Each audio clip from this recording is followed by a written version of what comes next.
chocolate milk. Cottage cheese is great.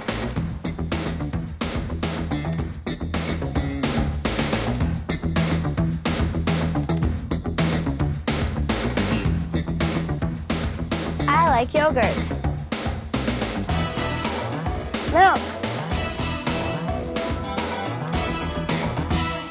Your favorite dairy product starts out in the udder of a cow, unless it's goat cheese or camel's milk. Did you know that lots of different animals around the world give milk?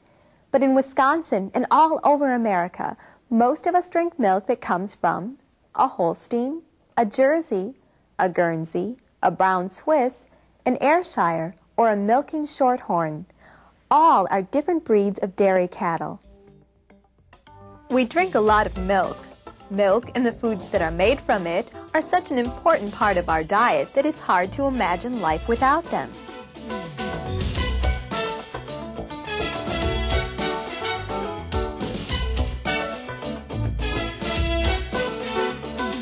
You've probably seen at least a few cows in your lifetime, or maybe not if you live in the city. Anyway, we have almost 2 million of them. Where do we find these cows? On more than 30,000 dairy farms around our state. So milk is not just a big part of our diet, it's a big part of the way we live and work in Wisconsin. More of our land is used for dairy farming than any other single use in the state. Just as important, thousands of people, jobs, and companies depend on dairy farming. A farmer buys equipment and supplies. Wisconsin people manufacture and deliver what's needed. The farmer produces the raw milk, but others transport it, process it, package it, and sell it. All these connections with the dairy farm, which link us together throughout Wisconsin, are what really make us America's Dairyland. But it wasn't always that way. In fact, many of Wisconsin's first farmers raised more grain than anything else. We started dairy farming slowly.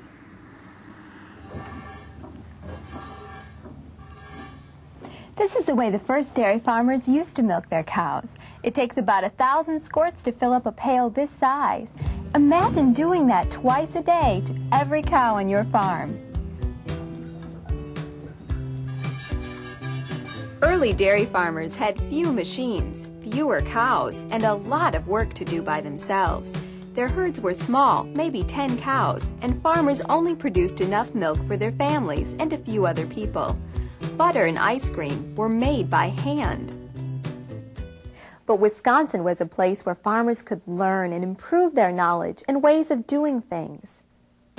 Farmers from New York and other states came with their idea to raise some cows just for milk production, not for their beef too. And European farmers brought their dairy skills, which helped solve problems.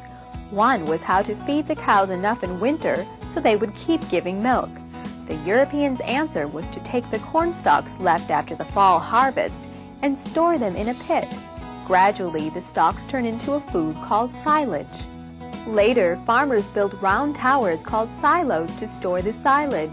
The University of Wisconsin also helped with knowledge and problem solving. A professor named Stephen Babcock invented a machine to test the cow's milk to see how much butter fat was in it. That helped farmers improve the quality of the milk. Farmers also learned how to keep milk free from many germs. Another problem was that butter being transferred to markets often became rancid and was only good for greasing wagon wheels. The invention of the refrigerated railroad car helped farmers. Why? Because farmers could now send their cheese and butter to other states. So farmers raised more cows, produced better milk, and sold more dairy products. But things are a lot different today. This farm near Green Bay, owned by the Dietrich family, is a good example.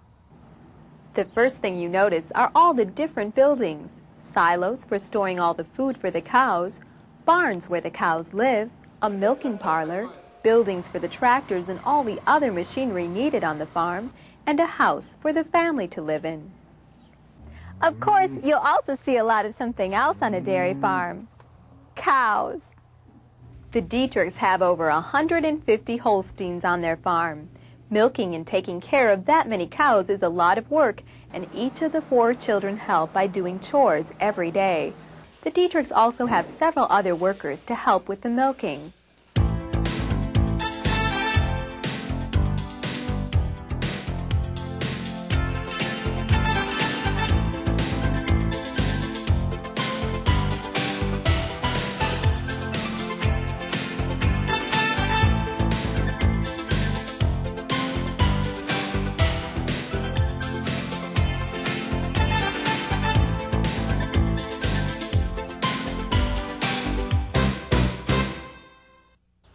On a dairy farm, the day starts very early, often before the sun is up.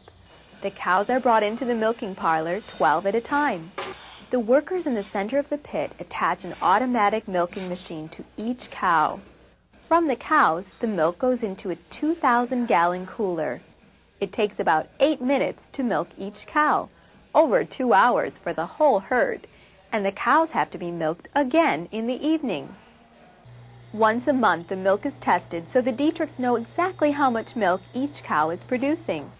This information is kept on a computer in the barn. The computer also contains information for feeding the cows. The feed is a mixture of grain mix, soybean meal, and silage. The computer program adjusts the mix depending on how much milk the cows are producing. Each cow eats a huge amount of food, about 85 pounds a day of grass, corn, silage, and hay, and drinks 35 gallons of water, about a bathtub full. The average cow can make 6 gallons of milk every 24 hours. That would fill almost 100 glasses. Every other day, a milk truck picks up the milk from the Dietrich farm and takes it to be processed. The milk from thousands of dairy farms all over Wisconsin goes into a lot of different dairy products that we use every day. Ice cream or cheesecake.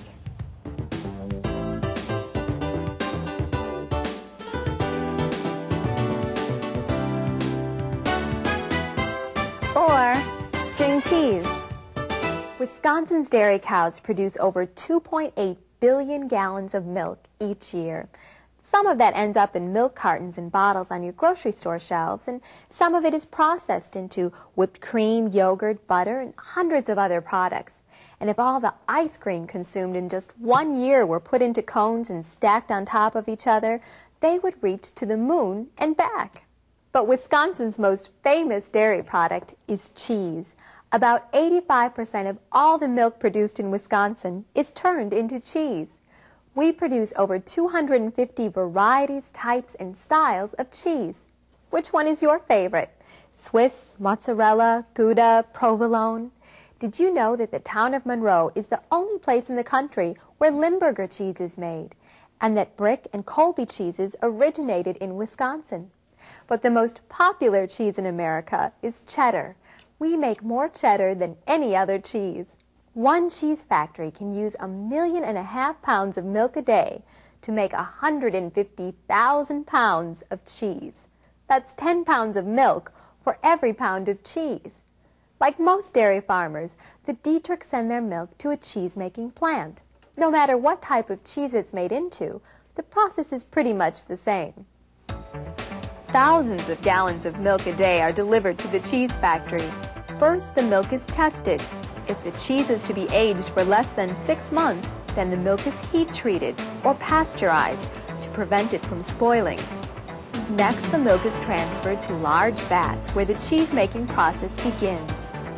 A starter culture is added to the milk, which helps determine the flavor, body, and texture of the cheese. It also helps curdle the milk. After special enzymes are added, curd starts to form, turning the fluid milk into a custard-like gel. A process called cutting separates the gel into curds. The curd is continuously stirred and heated until the desired firmness is reached. The whey, a liquid, is then drained off. The whey can be used in other products like baked goods or candy. The curd is pressed into wheels, bricks, or blocks and stored under controlled conditions. After the cheese is aged the desired amount of time, it is cut, packaged, and shipped to the store. It's finally ready for all of us to enjoy.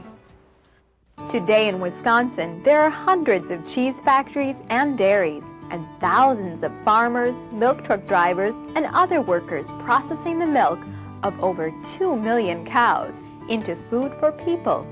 Just think, Wisconsin's milk connects us with places far beyond our state's borders. That's what makes us America's Dairyland.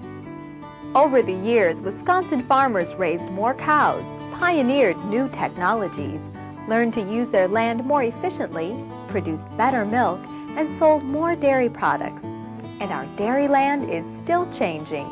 We once had over 100,000 dairy farms in our state. Today, there are 30,000. There are fewer farms, but the average farm is bigger. Even with fewer farms, Wisconsin still produces more milk than ever. Careful planning is needed as our cities and suburbs continue to grow, and more of our farmland is being put to other uses. But we still have many thousands of farm families doing the hard work of raising cows and producing milk, and that's just part of the story of Wisconsin, milk, and the dairy industry. You'll find out more when you explore Dairyland with your teacher.